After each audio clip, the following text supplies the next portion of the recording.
పితా పుత్ర పవిత్రాత్మ నామమున ఆమెన్. వరమును పొందు వరంగా మారు. క్రీస్తునాథుని యందు ప్రియ సహోదరి సహోదరులారా, మనం దేవుని దగ్గరకు సాధారణముగా వరాలను పొందుటకై వెళ్ళి ప్రార్థిస్తాం. దేవుని ఉద్దేశం మనకు వరాల్ని ఇవ్వడం మాత్రమే కాదు, మనల్ని వరముగా మార్చటం. ఈనాటి మొదటి పట్టణంలో ఎస్తేరు రాణి తన ప్రజలను కాపాడు విధానాన్ని ధ్యానిస్తూ ఉన్నాం. ఎస్తేరు రాణి తన ప్రజలను కాపాడటానికి ముందు దేవుని సన్నిధిలో నిలబడి ప్రార్థించింది. ఆమె దేవుని దగ్గర నుండి శక్తిని, ధైర్యాన్ని పొందుకుంది. ఆమె పొందుకున్న ధైర్యము, కృప ప్రజలకు రక్షణగా మారింది. దేవుని దగ్గర వరాన్ని పొందుకున్న ఆమె తన ప్రజలకు వరముగా మారింది. ఆమె ప్రార్థన తరువాతే ప్రేమ చర్యగా మారింది. నేటి సువిశేష పట్టణంలో క్రీస్తు ప్రభువు మనకు అదే విషయాన్ని నేర్పిస్తూ ఉన్నారు.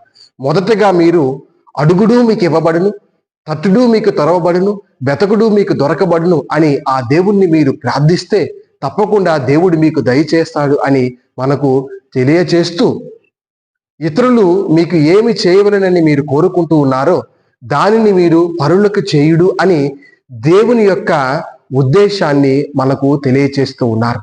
అంటే ప్రార్థన ఫలితం చేతిలో ఉన్న వరం కాదు, మారిన హృదయం. ప్రార్థన తరువాత కూడా నేను అదే కోపముతో, అదే కఠినత్వముతో, అదే స్వార్థముతో ఉంటాను అంటే మనం ఇతరులకు ఆశీర్వాదకరంగా, ఇతరులకు దీవెనకరంగా, ఇతరులకు వరముగా మారలేము. కావున ఈ తపస్సు కాలంలో ఒక్కసారి ఆత్మ పరిశీలన చేసుకుందాం. తోటి వారి నుండి ప్రేమను కోరుకుంటున్న మనం ఇతరులకు ఆ ప్రేమను పంచుతున్నామా? తోటి వారి నుండి క్షమను కోరుకుంటున్న మనం ఇతరులకు ఆ క్షమను దయచేస్తూ ఉన్నామా? తోటి వారి నుండి సహాయాన్ని కోరుకుంటున్న మనం ఇతరులకు సహాయాన్ని అందిస్తూ ఉన్నామా?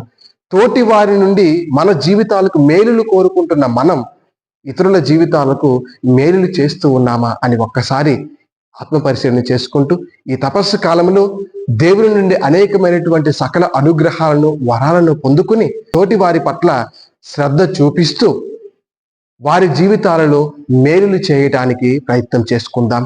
మన జీవితాలను ధన్యం చేసుకుందాం. ఆమెన్.